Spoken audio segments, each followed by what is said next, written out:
to the Couch Live here on Rock100DIZ.com and, of course, HolisticLifestylesRadio.com and WWNN AM 1470 on your radio dial if you're in the Pompano Beach area.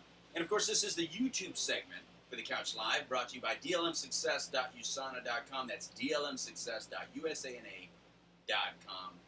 And, of course, our website is thedopedoctor.com. You can always join us here. We're talking about Daily Program today. I am Louis Delgado, Certified Addictions Professional. I got Dr. Kent Hoffman right here on my side. Hello, Dr. Kent.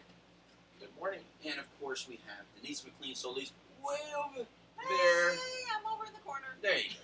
What's not so much a corner? All right, so let's start with Denise. Daily Program, Denise. We're talking about Daily Program. Why is it important, and what does it mean to you? Well, I think it means that you need structure in your life, structure in your day, just to have a routine, especially, like, older, as you get, when you're younger, you need it. Definitely, when you're older, you need it, especially if you're semi-retired, because you just get up in the morning and sit. I mean, you're going to age a lot quicker. I think it's going to slow your brain down quicker. You need something to really keep your mind stimulated. And for me, I use meditation, self-hypnosis, and video games. Ooh, in that order? Not always in that order. Sometimes it's video games, and then maybe I'll get to the meditation and self-hypnosis. And exercise is thrown in there Now, sometimes. here's a question. I thought you were going to say check the boost in your turbo on your sports car. For sure. Nice. No, that's you. Okay. That's you. I thought that's what she was going to say. She's got the sports car to check it. She does. All right. And Denise, is that something you do in the morning? Is there a certain time? Or do you do it during the day? Do you do it at night? Do you do it multiple times a day? Multiple times a day. I fit things in as my day goes, but I try to get everything fit into there one way or another. I mean, most of the time, like my exercise is in the morning. I might have clients during the day, so then, obviously my meditation comes when I can fit it in, hopefully in the morning, definitely at night before I go to sleep, and then in between there in the downtime for the video games. The downtime. According to her Facebook, she goes in there and plants some plants and crops some animals or whatever that is. Does that sometime during the day too. Looking for hidden treasure. I don't know what that is. Right. Facebook. Yeah. So find her on Facebook. You'll see what I'm talking about. So she obviously is doing her ritual at that time. That's what it is then. Right. That's a whole new view I'm going to have on it then when I see you do that. Dr. Ken Hoffman, ritualistic. Is there something you do ritually every day to kind of be the man that you are and stay positive? Well, I think the main thing I do every day, we try to start out with a devotional time in the morning. Okay. And, a quiet time, call it what you want, in the morning before I get my day started. Okay. And that would be the biggest thing. I try to work out a few times a week. I think that one point that Denise brought up is, especially when you're new at something, whether it's you're new in recovery, new in retirement, then people new in a given situation need greater structure early on. They may need to plot out their whole week until they get, in a groove, so to speak. Yeah. And, people new in recovery, may need to have a grid for their whole week, so that they don't have a lot of idle time on their hands. Otherwise, same thing with people new in retirement. They'll have much greater success if they really have a plan for every hour of every day, so to speak, or grid blocks of several hours at a time, rather than have lots of idle time on their hands when they can just kind of drift aimlessly. My experience is they won't do as well if they have lots of idle time and lots of open blocks, because again, they're new at something. They won't really know what to do with that time. Yeah, I like that. You brought up a really great point. And so when I'm thinking about it, I'm thinking, okay, if you've ever been my client or anything like that, or if you heard me before, you probably heard me talk about bookends. I like to bookend the day. In other words, something ritualistically in the morning and something as a ritual at night. Now, for those of you in recovery, like you said earlier, Dr. Hoffman, in the previous segment, was we have rituals as users. There's rituals that you do in your addiction. In other words, there's this daily search. Some of you had addictions where you thought about every night you're thinking about, all right, do I have what I need for the next day? Or every morning you thought, what do I need to get today so that I can make it through today or the next day? I mean, there's little rituals you go through, and there's wake and bacon for my pothead brothers out there. There's having that early drink in the day, or for my alcoholic friends out there that get that little shake or shiver or work.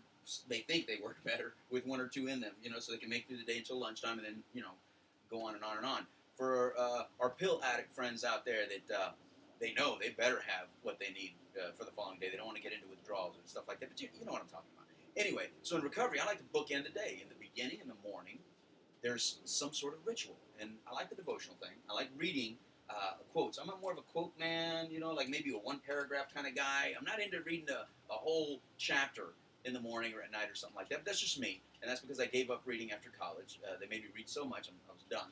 But little paragraphs or just little quotes, I seem to be able to focus better on and be able to use it. It's like seems I'm able to make it more meaningful for me. So I find something out of any of the various books, whether it's a big book, whether it's a devotional type of book, whether it's a one day at a time kind of book, any of those kind of books. And I have a lot of little quote books. I'll go in there, flip the page, pick one, read it, concentrate on it a little bit, read it again, concentrate on it a little bit, read it again, and then do some sort of thing internally. Some gratitude. I like to focus on gratitude because to me, you always hear me say, if you focus on gratitude, the self-pity can't sneak in. If you keep your head focused on gratitude, it makes it really difficult for you to get into your own little self-pity and, oh, woe is me and this and that, and start feeling sorry for yourself. And let me tell you something.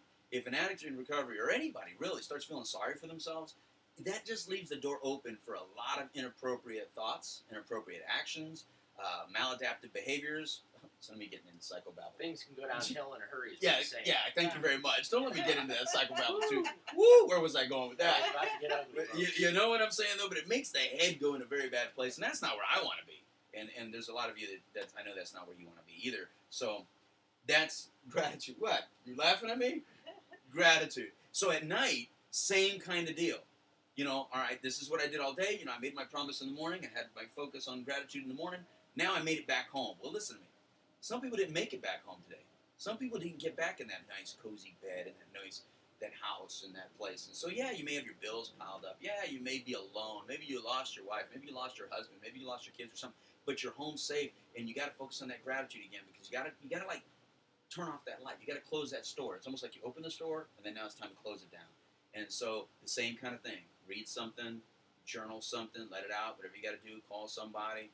Just somehow vent if there's something residual left over. You don't want to go to bed with that. So vent it out somehow, whether by journaling, whether by calling somebody. And then again, gratitude.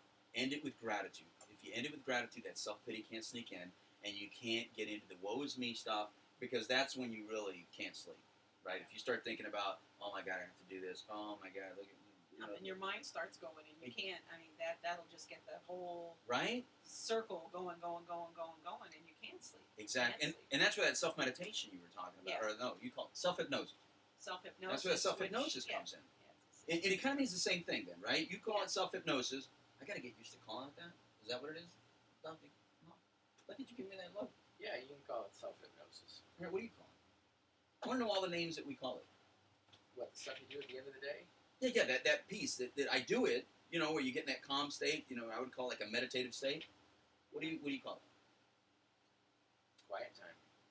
Quiet time. Okay, quiet time, meditative state, self-hypnosis. I think we're all kind of doing the same thing, though, right? Yeah, definitely. All right. Different ways. And so that's what I encourage, that if you want to work any kind of daily program, well, you know what? Let me restate that. It's not that you want to work. It's that structure that you were talking about. Somehow structure the day so that you can turn it on and turn it off and get that relaxing time. Because so many people in early recovery, they can't sleep, right? We want to have sleep closure. is one of those things. And you want to have closure to your day. That's why the program of AA, NA, any of the 12-step programs have a 10th step. So you can review your day, and so that you can say, okay, how did I do today? And, what do I need to, kind of clean up my side of the street on? And then you can go to bed and you know that everything's, your day's complete. Your day's, you can put it to rest. That's right. Yeah. And I also like what you said when you said that you can restart it at any time. And that's important to know. You can always restart at any time. If you have a ritual in place, it's easier to do it like when you get some sort of emotional state or whatever, it's easier to do it at any time during the day if you're already used to doing it, if it's part of the habit, right? If it's already habitually done. So anyway, that's what we're talking about, the daily program. Thank you for joining this YouTube segment. Of course, you can always go to thedopedoctor.com and go to our website. You can reach us and talk to us there. You can go to starbeamcoaching.com. That's Denise's site over there. Of course, we have soberdoc.com, which is Dr. Ken Hoffman's. Thank you for listening here. Holistic Lifestyles Radio, WWNN, and of course, what? Rock 100DIZ.com. DIZ.com. That's right. All right, we'll be back right after